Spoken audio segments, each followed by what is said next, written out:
বিসমিল্লাহির রহমানির রহিম। পরম করুণাময় অসীম দয়ালু আল্লাহর নামে শুরু করলাম। রাষ্ট্রীয়ভাবে প্রত্যেক রাষ্ট্রীয়ভাবে এমন কোনো অঙ্গরাজ্য নাই যে সেটা আমি ভাগ করব না।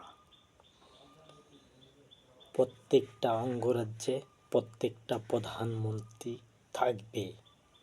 যেমন রয়েছে আমেরিকা ৪৯টা অঙ্গরাজ্য নিয়ে, সেগুলোকে ৪৯ ভাগ করা হবে। প্রত্যেক প্রধানমন্ত্রী থাকবে।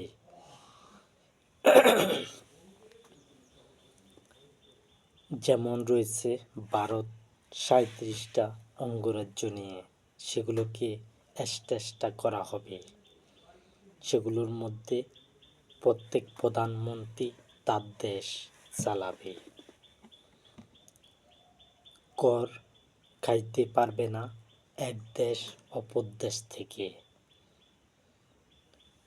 মাল বিক্রি করে কর খাইতে পারবে, কিন্তু মাল না বিক্রি করে কর খাওয়া যাবে না। আর আমি কিন্তু ৫% নেব।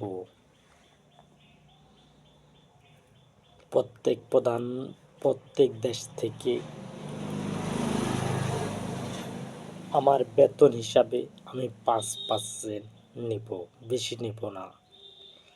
৫ টাকা নেব। ১০০ টাকা ইনকাম হলে ৫ টাকা আমাকে দিতে হবে। আমি সেইটা দিয়ে আমার দল চালাবো এবং মানুষের উপকারের জন্য কাজে আসব। আমি চাই না একজনও বেকার থাকুক।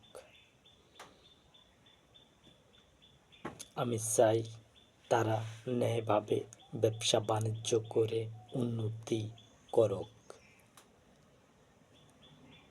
যেমন রয়েছে মাদক, সেগুলো প্রত্যেক প্রধানমন্ত্রীরা বলে বন্ধ করবে, তাদের নেতারা বলে বন্ধ করবে।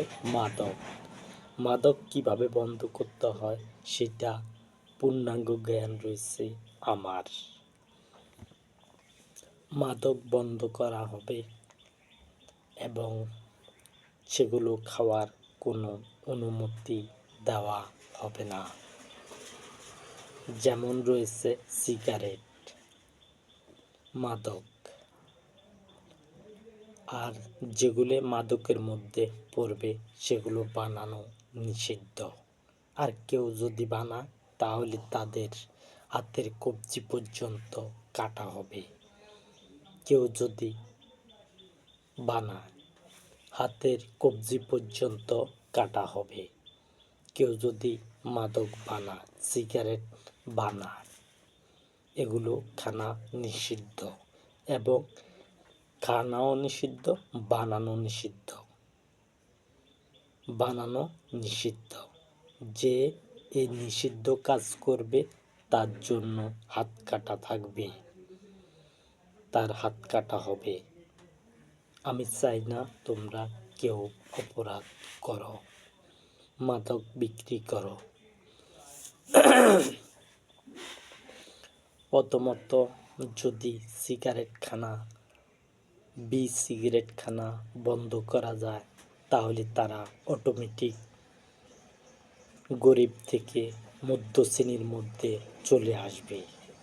মধ্য শ্রেণী থেকে চলে আসবে উচ্চ শ্রেণী, মধ্য শ্রেণী থেকে উপরের লেভেলে চলে আসবে অনেকে।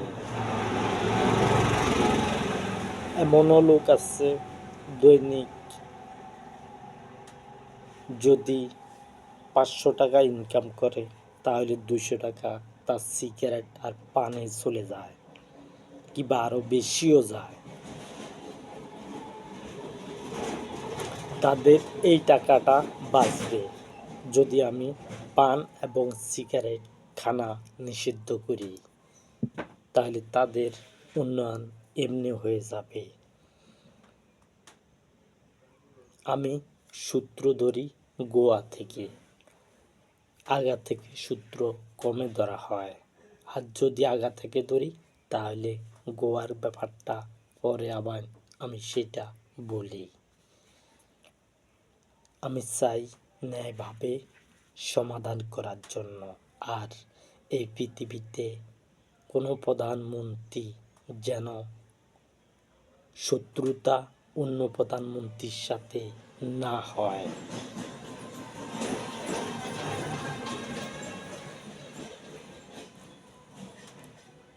তোমাদের সাথে যদি চুক্তি করতে না চায় একটা দেশ অথবা অন্য একটা দেশ যদি চুক্তি না করতে চায় তাহলে তোমরাও ফিরে যাবে, কিন্তু ঝগড়া করা যাবে না।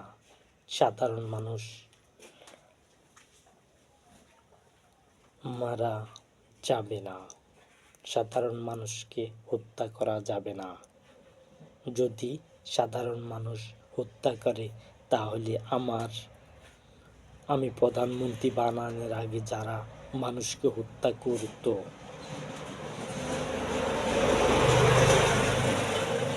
প্রধানমন্ত্রীরা মানুষকে হত্যা করত যুদ্ধের মাধ্যমে, তাহলে তোমাদের সাথে আর আমার প্রধানমন্ত্রীর সাথে বেশ কমটা কি হবে?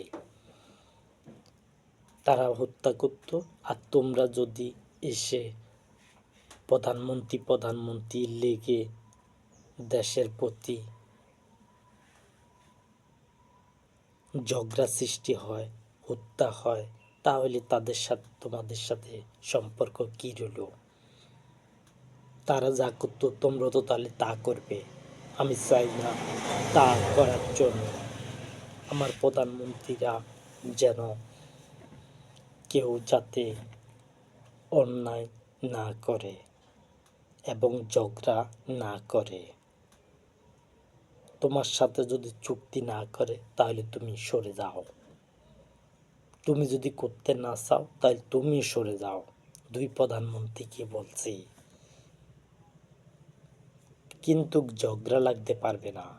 ঝগড়া লাগবে তাহলে তুমি প্রধানমন্ত্রিত্ব পদ ছেড়ে সরে যাও। তোমার যদি শরীর এত হিট আসে তাহলে তুমি ক্ষমতা ছেড়ে সরে যাও। আমি 3 জন প্রধানমন্ত্রী রাখছি, একজন যদি অন্যায় করে তাহলে দ্বিতীয় জনের কাছে ক্ষমতা দিয়ে তুমি সরে যাও। আমি চাই না এমন ধরনের প্রধানমন্ত্রীকে যারা ঝগড়া লাগাবে, এমন প্রধানমন্ত্রী আমি চাই না।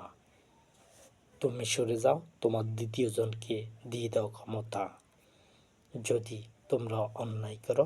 আর এই কথাগুলো বলছি আমি অনন্তকালের জন্য, সবাইকে বলছি। আমার যত প্রধানমন্ত্রী আসবে, ক্ষমতা গ্রহণ করবে, আমি প্রত্যেককে বলতেছি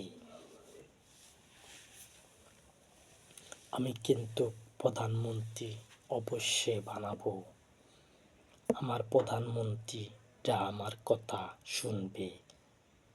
আর আমার প্রধানমন্ত্রী এবং তোমাদেরও প্রধানমন্ত্রী, যেই দেশের মধ্যে যে প্রধানমন্ত্রী থাকবে সেইটা তোমাদেরও প্রধানমন্ত্রী, আমারও প্রধানমন্ত্রী, তোমাদেরও প্রধানমন্ত্রী। তোমরা তাদেরকে বানাবে, কিভাবে বানাবে?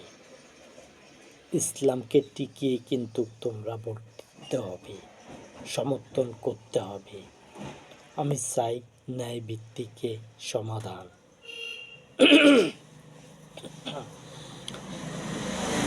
ন্যায়ভাবে সমাধান চাই, অন্যায়ভাবে সমাধান আমি চাই না।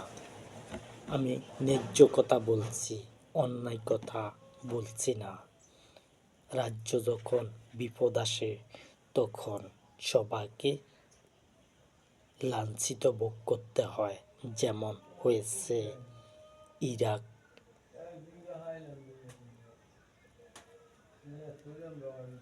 যেমন রয়েছে বিভিন্ন দেশের মধ্যে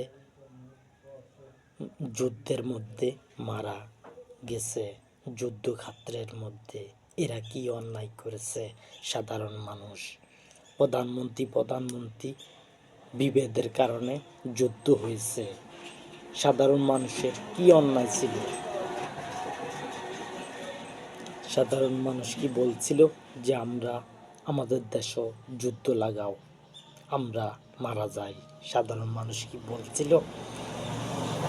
এগুলো যেন টিভি সেন্টারে দেখানো হয়, যেগুলো ভাঙছিল, যেগুলো বিমান দিয়ে ভাঙ্গা হয়েছিল, বোমা দিয়ে ভাঙ্গা হয়েছিল, এগুলো যেন অনন্তকাল দেখানো হয়। এই স্মৃতিগুলো যেন মানুষের নলেজে রাখা হয়, তাও বেশি না, 10 মিনিট দেখালেও যথেষ্ট। প্রত্যেক চ্যানেলে 10 মিনিট দেখাইলে এটা মানুষের জানাশোনা হবে। আমি চাই ন্যায্যভাবে ভোট হোক, আমার দল চোরা ভোটে আসুক, আমি এটা একেবারে পছন্দ করি না। আমি চাই ন্যায়ভিত্তিকে ভোট করার জন্য। আর আমার প্রধানমন্ত্রীরা চুরি করুক, সেটা আমি চাই না।